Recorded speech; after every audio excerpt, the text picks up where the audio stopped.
honorables élus territoriaux, notabilités religieuses et coutumières, Mesdames, Messieurs les représentants du secteur privé, de la société civile, des organisations d'agriculteurs, d'éleveurs, de pêcheurs, d'artisans, Mesdames, Messieurs les représentants des femmes et des jeunes, honorables représentants des forces vives de la nation, honorables invités en vos rangs et titres, mes chers compatriotes. Je voudrais avant tout propos exprimer ma compassion et ma solidarité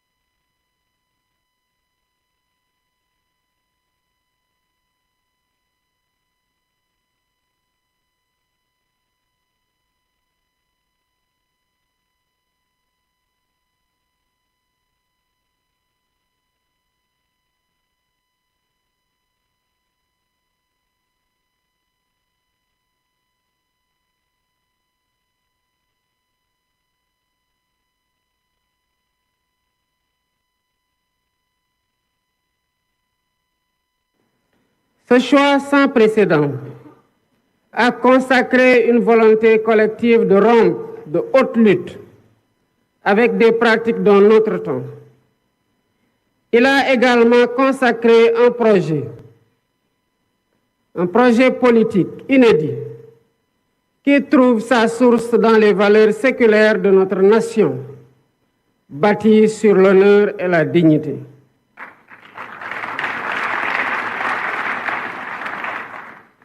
Pour rappel, lors de ma prestation de serment le 2 avril 2024, je m'engageais devant vous à mobiliser les Sénégalais d'ici et de la diaspora autour d'un projet national fédérateur orienté vers un futur serein.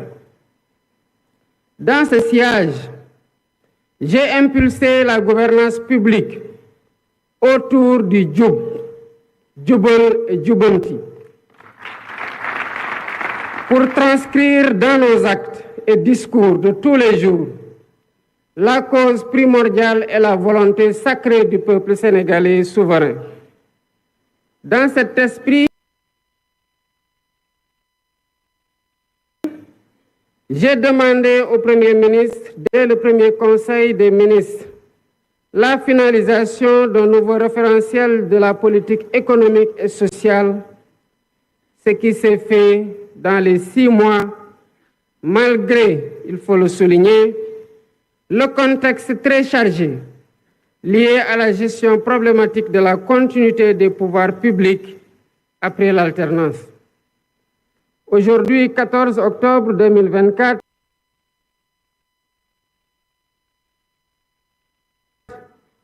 nous partageons avec les différents segments du peuple sénégalais et la communauté internationale ce document stratégique qui pose les fondements d'une nouvelle ère pour notre pays. La vision Sénégal 2050, agenda national de transformation, révèle donc assurément la dynamique d'un pacte social national pour bâtir un Sénégal souverain, un Sénégal juste, un Sénégal prospère.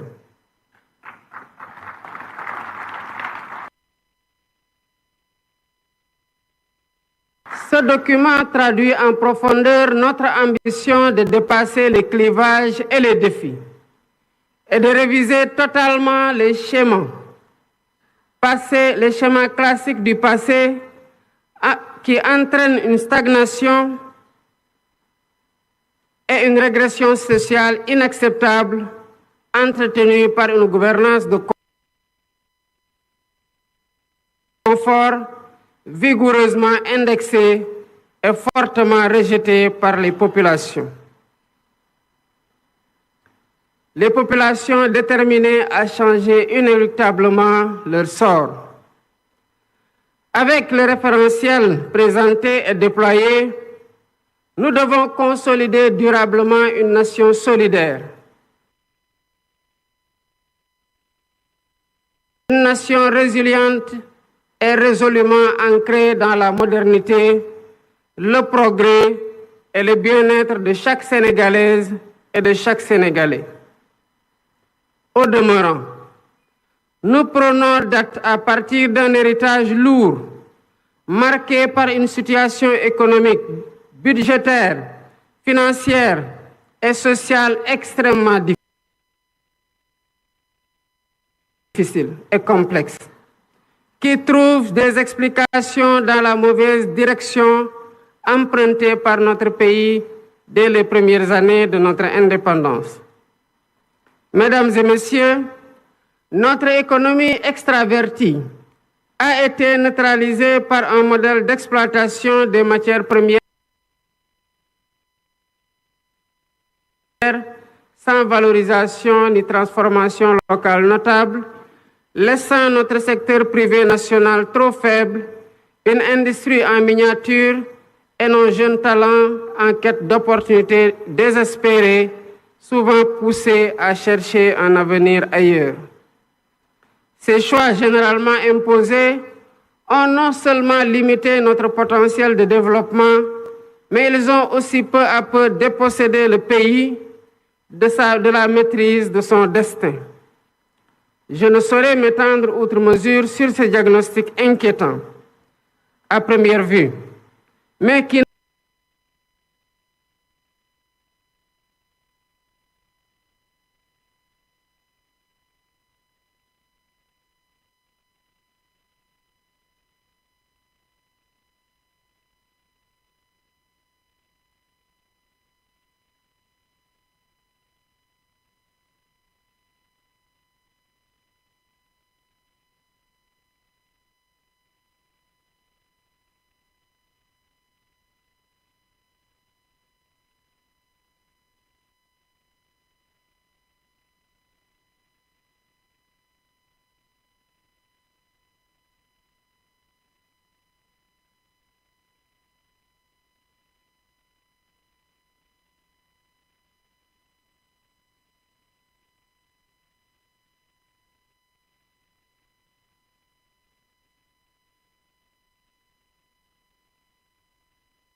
notre Sénégal sur une trajectoire d'exigence, d'espérance, de performance et de progrès.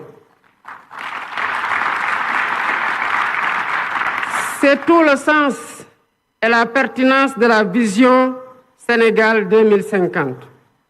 Cette nouvelle stratégie nationale de développement est une réponse innovante aux défis de la transformation systémique du Sénégal.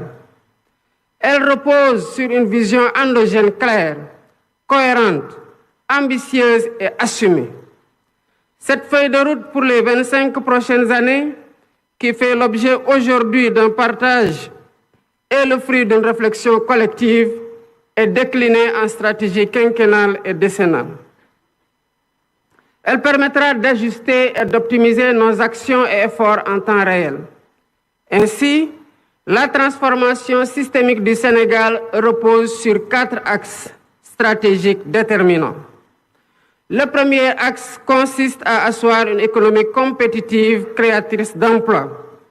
Nous visons à bâtir une économie diversifiée et résiliente, mais aussi inclusive. Cela passe par la valorisation de nos ressources naturelles, qu'elles soient agricoles, minières, pétrolières ou gazières, à travers une industrialisation ambitieuse. Nous intégrerons nos matières premières dans les chaînes de valeur mondiales et nous transformerons nos richesses sur place, en particulier grâce aux technologies numériques et à l'intelligence artificielle. Le développement de pôles économiques viables associés à un cadre des affaires attractif contribuera à renforcer le secteur privé national et à diversifier notre économie. Dans les tout prochains jours, une loi sur la souveraineté économique viendra consacrer cette dynamique en s'appuyant sur une stratégie de financement solide et concertée avec toutes les parties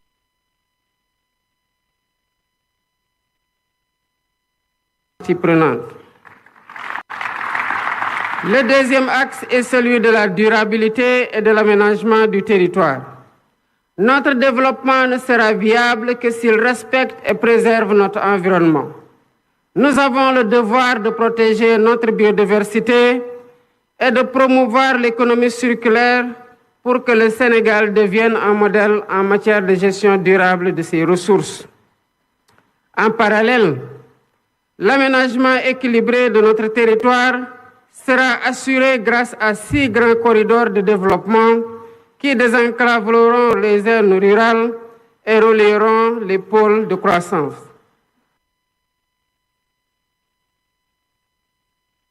Nous veillerons à offrir à tous un accès équitable aux infrastructures essentielles, en particulier dans les régions les plus reculées.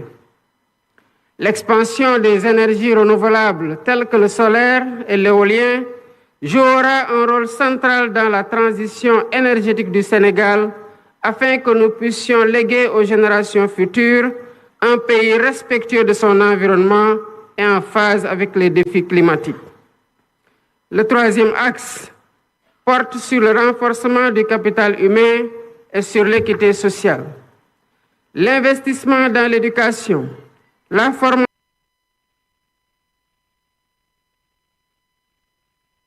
et l'innovation sera au cœur de cette transformation. Nous mettrons en place une politique éducative de qualité pour tous, ainsi que des réformes visant à offrir à chaque Sénégalaise et à chaque Sénégalais des opportunités égales, quel que soit son lieu de résidence. La réforme foncière permettra une répartition des terres, tandis que le système de santé sera modernisé pour garantir à tous un accès équitable à des soins de qualité, en particulier dans les zones rurales. En outre, un système national d'assurance maladie sera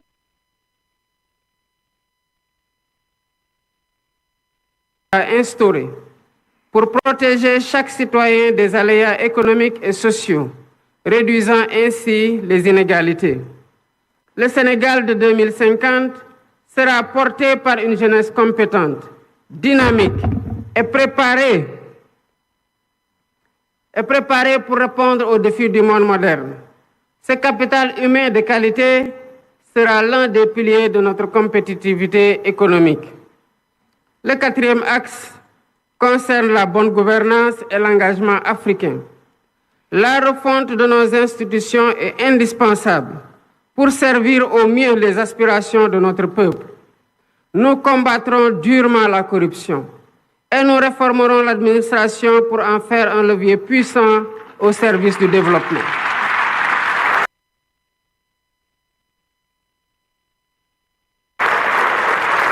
Ce processus de gouvernance renforcée garantira une gestion rigoureuse de nos ressources, assurant que chaque action entreprise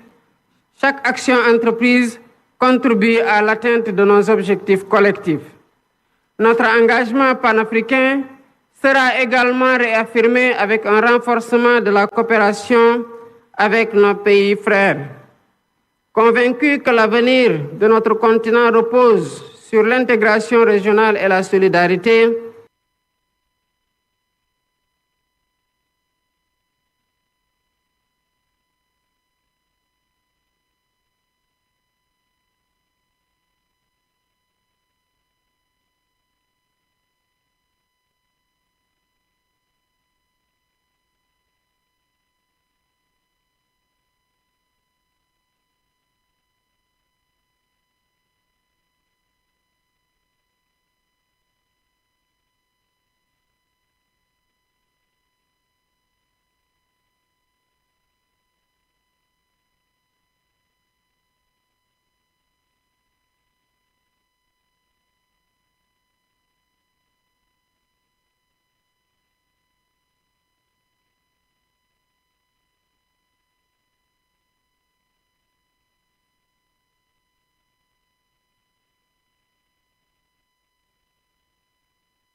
politique, qui appelle l'engagement de chaque Sénégalaise et de chaque Sénégalais. D'où mon attachement particulier à son appropriation, à son enrichissement et à sa vulgarisation par une communication adaptée auprès de toutes les forces vives de la nation. L'agenda 2050 s'adresse autant aux Sénégalais d'aujourd'hui qu'aux générations futures. C'est une vision pour un Sénégal qui n'aspire pas seulement à participer au monde de demain, mais à y jouer un rôle majeur, à être un acteur de premier plan dans la sous-région et un modèle de développement pour l'Afrique. Je voudrais, à cet instant précis, adresser mes chaleureuses félicitations au Premier ministre Ousmane Sonko.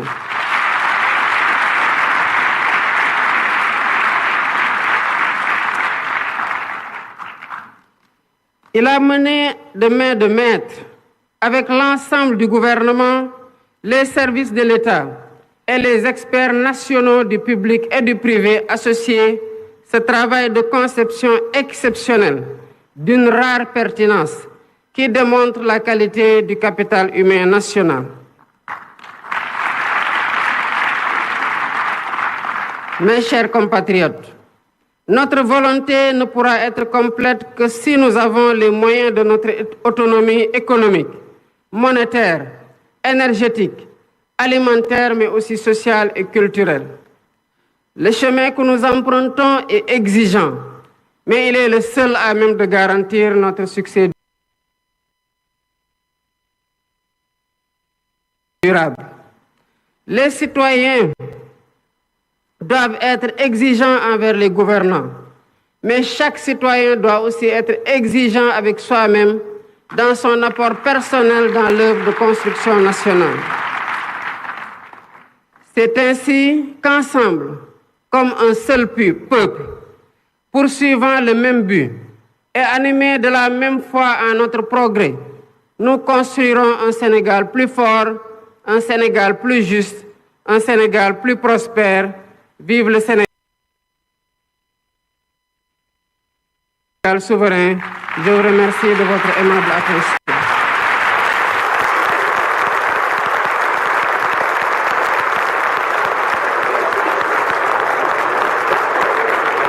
De le voir sur ces images, le chef de l'État Bassirou Diomaye Diakhar Faye qui vient de prononcer son discours à l'occasion justement du lancement du référentiel Sénégal 2050. Beaucoup de points ont été soulevés, notamment sur le contenu de ce document qui, on le rappelle, va nous servir de boussole durant les 25 prochaines années. Énormément de mutations, énormément de réformes sont annoncées, des réformes qui sont donc prises dans plusieurs secteurs d'activité, des secteurs porteurs de développement. Et on peut dire que cette journée marque le point de départ d'une rupture profonde, comme les autorités l'ont dit. C'est le fruit d'un travail acharné avec des équipes dévouées à la tâche, pour reprendre les mots du chef de l'État, qui rappelle aussi que nous entrons dans une nouvelle ère avec ce pacte social qui traduit en engagement que l'État Sénégal a pris vis-à-vis des Sénégalais. Selon lui, le chef de l'État, il faut aussi réviser plutôt les schémas qui, jusque-là, ont entraîné une certaine stagnation de notre développement, cher Bamba. Oui, effectivement, Anouchka, merci beaucoup. Donc, le document qui a été présenté ce matin par le Premier ministre est très ambitieux. Le président de la République, son Excellence, M. Bassirou Diomaye Faye, en a profité pour véritablement féliciter le Premier ministre Ousmane Sonko qui a mené donc d'une main de maître ce document intitulé Agenda national de transformation Sénégal 2050, qui est une vision stratégique à tout point de vue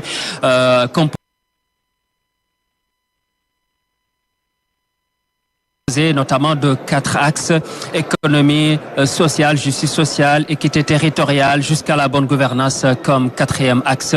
Et le chef de l'État a fixé le cap et qui sort comme ça. Et c'est le chef de l'État que nous apercevons justement comme sur ça. Ces images. Oui, il va visiter le stand de l'APIX. C'est le seul stand. Ouais, d'ailleurs, ici au CICAD. Et c'est juste à notre gauche, le chef de l'État, Bassirou Diomaye Faye, va venir regarder les expositions. On le rappelle aussi, l'APIX joue un rôle très important dans ce projet. Absolument. Exactement, Shababa. Effectivement, l'APIX, vous savez, c'est, on peut dire, l'agence pour la promotion de l'investissement des grands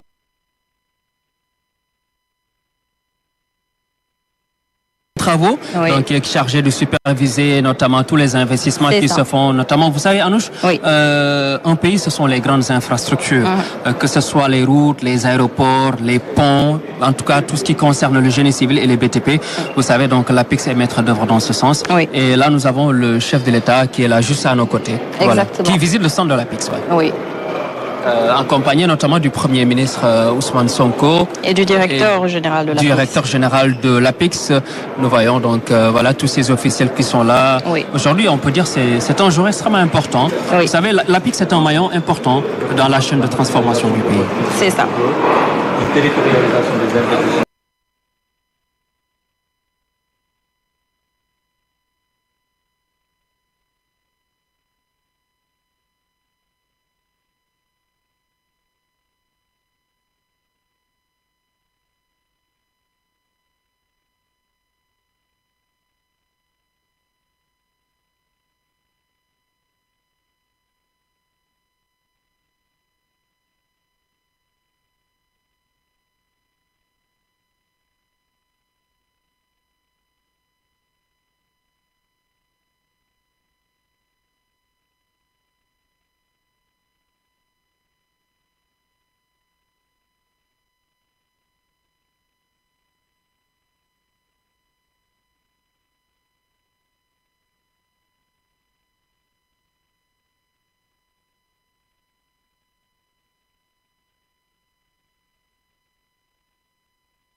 Majeur à l'accès au financement et au développement des petites et grandes entreprises, comme l'a si bien expliqué M. le Premier ministre tout à l'heure dans sa présentation.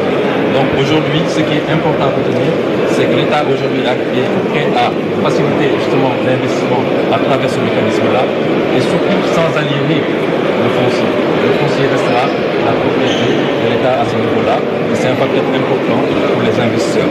Mais au-delà de la territorialisation de l'investissement à travers les zones aménagées, nous avons aussi un programme qui constitue le programme Économie bleue, avec un projet aujourd'hui de 200 millions d'euros, 200 millions de dollars, qui est financé sur fonds privés, 100% privé, qui est constitué, qui consiste à construire 50 000 récifs en fond marin sur les 16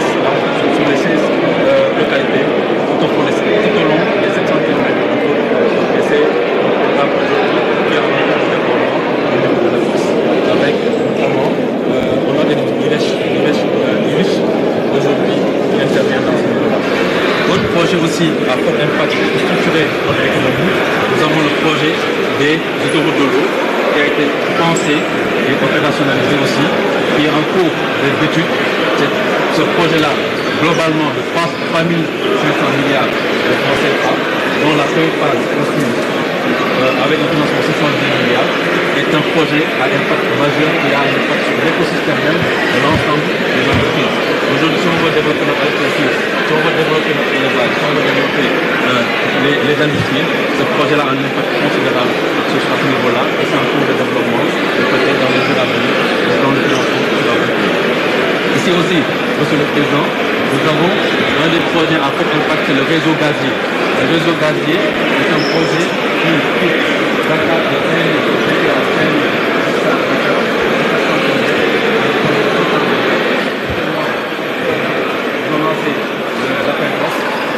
là-bas aussi, la particularité de ça, il faut le relever, les privés sont intéressés à intervenir en PPP. Et donc aujourd'hui, l'attractivité du Sénégal pour l'investissement privé, de créer le pouvoir arriver en mars 2024 et très soutenu suite à la responsabilité en tout et à la responsabilité de